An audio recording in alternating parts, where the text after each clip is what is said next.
আজকে পর্যন্ত আমরা একটা কেসও সলভ করতে পারিনি, তারপরও আমরা বিশ্বের মধ্যে 1 নম্বর সিআইডি।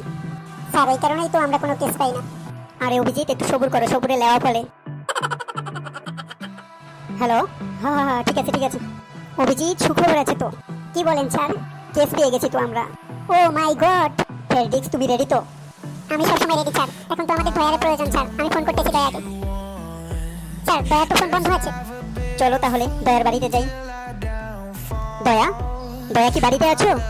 সে তো বাড়িতে নেই স্যার। একটু চাটা খাওয়াই না একটু দেখেন। ভাবি, তাহলে কি আমরা উঠে বসবো? চা নাস্তার ব্যবস্থা করবেন? এখান থেকে যাবি না গরম পানি মারবো? স্যার, দয়া স্যারকে মনে হয় পাওয়া যাবে না। আমরা জানে ফিরে যাচ্ছি। স্যার, আমার জানা মতো দয়া স্যারের টয়লেট ভাঙা, বেশিরভাগ সময় বাগানে থাকে। তাহলে চলো বাগানে। দয়া, তুমি এখানে কি করতেছো? স্যার, দয়া স্যার মনে হয় চুরি করতেছে। জি স্যার, আমার জানা মতো এই বাগান দয়া স্যারের না। তুমি তো সিআইডি নামের কলঙ্ক। স্যার, ঘরের সবিন তেল কেনার পয়সা নাই, এর লাগে প্রতিদিন বউ মারে, আর তার জন্যই তো চুরি করা লাগে। আর চুরি করতে হবে না, চলো নতুন একটা কেস পেয়েছি, তদন্ত করতে হবে। সত্যি স্যার? হ্যাঁ চলো।